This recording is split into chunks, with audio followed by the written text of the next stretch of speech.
Marvin finally told the truth about Cary Grant, not with bitterness or bravado, but with the rare clarity of a man who had lived life without polish or illusion, a life that began on February 19, 1924, in New York City, where Marvin grew up in a privileged yet turbulent household shaped by a disciplined World War I veteran father and a cultured Southern mother, though his youth was marked by rebellion, school expulsions, and a restless energy that foreshadowed the raw intensity he would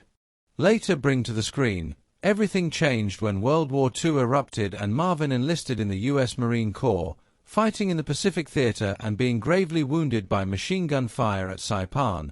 an injury that earned him a Purple Heart and left him with both physical scars and a worldview permanently shaped by chaos, survival, and death, experiences that gave his performances a realism no acting class could teach. After the war, he drifted before finding acting through theater in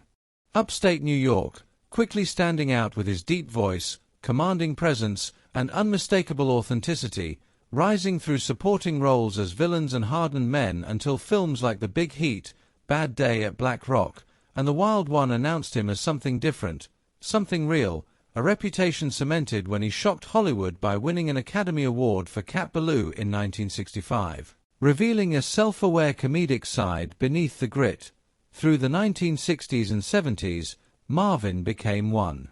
of American cinema's defining leading men in films like The Dirty Dozen, Point Blank, Hell in the Pacific, and Paint Your Wagon, bringing depth, brutality, and humanity in equal measure, while off-screen he lived just as intensely, blunt, outspoken, heavily drinking, dismissive of Hollywood polish, yet deeply intelligent, loyal, and quietly introspective. His personal life mirrored this complexity, with his first marriage to Betty Eberling beginning during his struggle years and producing 4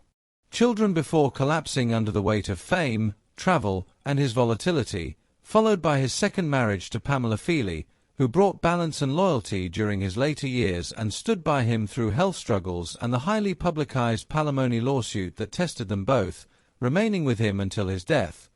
It was in those later years that Marvin spoke candidly about Cary Grant, describing him as mesmerizing on screen yet profoundly private off it, a man who mastered image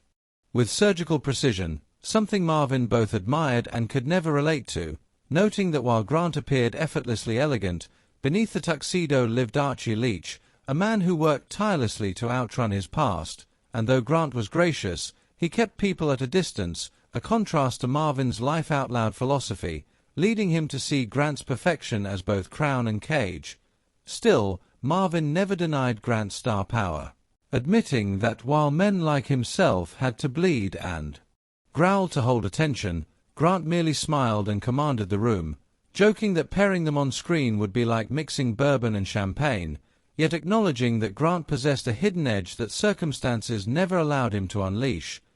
Marvin's reflections were not criticism but recognition, an understanding that both men represented different truths of masculinity, one polished, one scarred, both authentic in their own way. A perspective forged by a life that ended as brutally